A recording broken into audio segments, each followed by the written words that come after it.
I'm 85 years old, and I can't remember the last time someone from my old life called to see how I'm doing.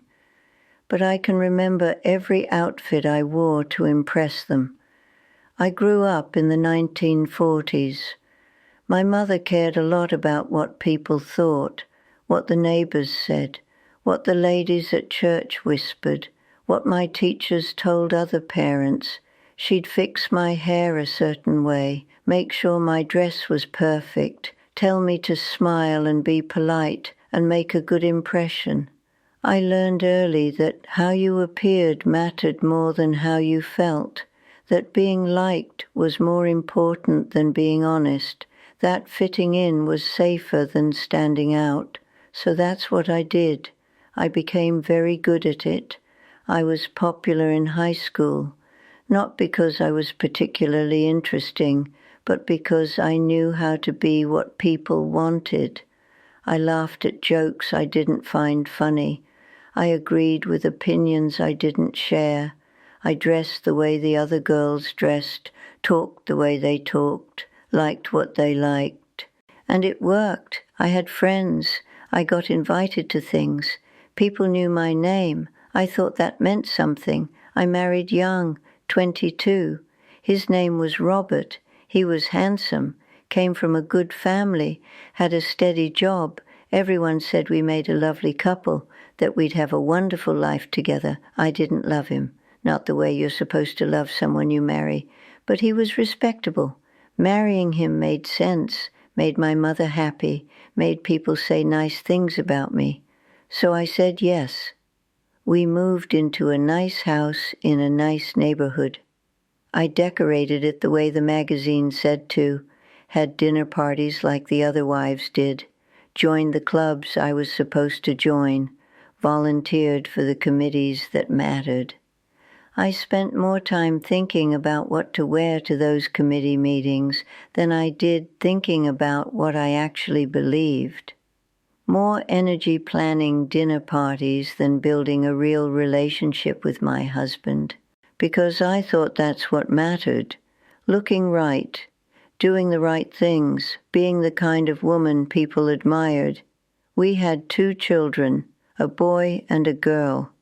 I dressed them perfectly, made sure they were well behaved in public, signed them up for the activities that would look good, piano lessons, tennis, the right summer camps.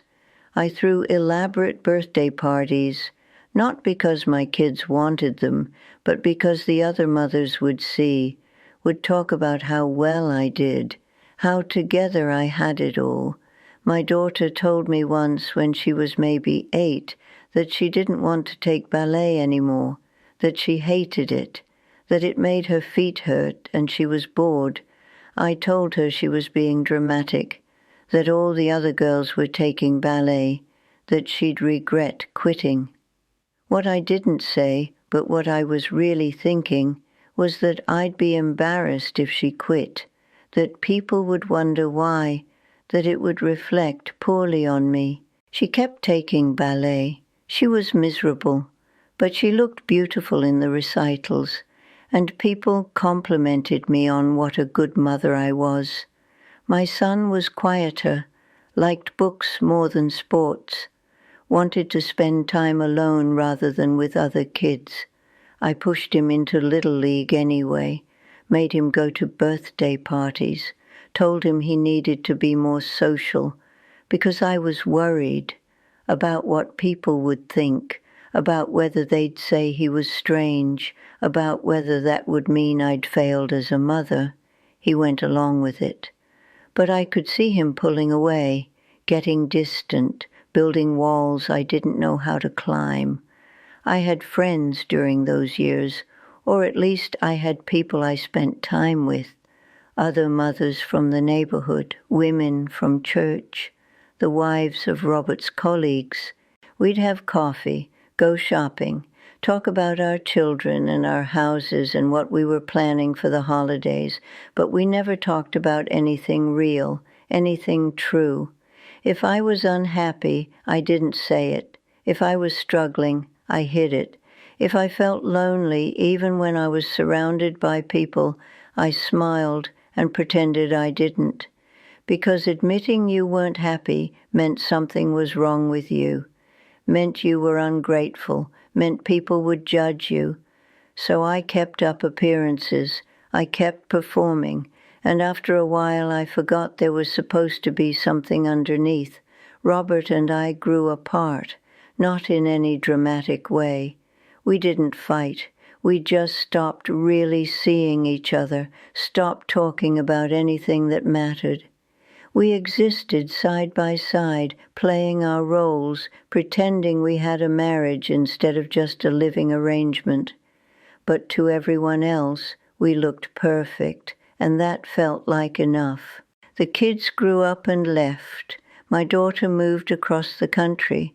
My son settled a few hours away. They called on holidays, sent cards, but there was a distance there I couldn't bridge, because I'd spent their whole childhood worried about how they looked to other people instead of actually knowing them.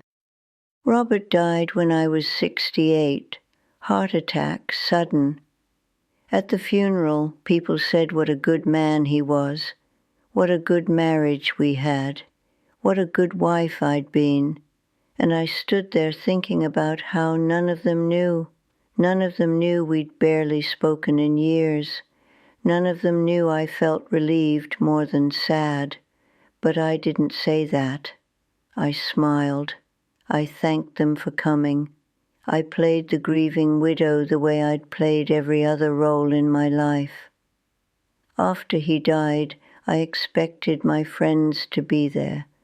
The women I'd spent decades having coffee with, planning fundraisers with, sitting next to at church. But they weren't. Not really. They came to the funeral, sent casseroles for a week or two. Then they moved on, back to their lives, their own families, their own concerns, and I realized they'd never really been friends. We'd just been people who performed the same social rituals, who kept each other company while we were both playing our parts. But when the performance ended, there was nothing left. I'm 85 now. I live alone in a smaller place. My daughter calls once a month. My son visits twice a year. They're polite, dutiful, but we're not close. We don't know each other, not really, because I spent their whole lives trying to make them into something that would impress other people instead of just letting them be who they were. And they felt that. They knew. The women I used to have coffee with. Most of them are gone now, dead or in nursing homes or moved away to be near their own children. The ones who are left don't call. We weren't actually important to each other. We were just props in each other's performances. I have a nice apartment, nice furniture, photos on the wall of birthday parties and holidays, and moments that looked perfect but felt empty. And I'm alone, truly alone, not just physically, but in the way that matters, because nobody really knows me, and I'm not sure I know myself. I spent my whole life trying to impress people, trying to be what they wanted, trying to look right, act right, be right, and it worked in a way. People did admire me, did say nice things, did include me, but they didn't know me. And the moment I stopped being useful, stopped fitting into their social circles, stopped showing up to the things that mattered to them, I disappeared. Because I never gave them anything real. I never showed them who I actually was. I just showed them a performance, a carefully constructed image designed to earn approval. And you can't build real relationships on that. You can't create real love or real friendship or real connection when you're always pretending. My daughter told me something a few years ago. We were on the phone, and I asked why she didn't visit more, why we weren't closer. She said, "Mom, I don't think I've ever known the real you, and I don't think you wanted me to." She was right. I'd spent so much time making sure she looked good to other people that I never let her see me, never let her know me, never built anything real between us. I don't know if you're like I was, spending your life performing for people who don't actually care, trying to impress people who will forget you the moment you're not useful to them, building a life that looks good on the outside but feels hollow on the inside. Maybe you are. Maybe you've convinced yourself that appearances matter more than truth, that being liked is more important than being known. I can't tell you what to do, but I can tell you what I learned too late. The people you're trying to impress, they're not thinking about you as much as you think they are. They're too busy worrying about what you think of them, and the ones who are judging you, they don't matter, not in any way that counts. What matters is being known, being real, building connections based on truth instead of performance. I don't have that. I spent 85 years building a life that looked impressive to people who forgot about me the moment I stopped showing up. And now I'm here, alone, with nothing but memories of parties and outfits and perfectly planned events that meant nothing. I wish I'd been honest with my husband, with my children, with myself. I wish I'd cared less about what the neighbors thought and more about what I actually felt. I wish I'd let people see me, the real me, even if that meant some of them didn't like me, even if that meant I wasn't invited to everything, even if that meant I wasn't perfect, because at least then I'd have something real, something that lasted, something more than just an empty apartment full of photos of a life I performed instead of lived. I'm 85 years old, and I spent my entire life trying to impress people who forgot me. And now there's no one left to impress, no one left to perform for, just me, sitting here, finally alone with the person I never let anyone see, including myself.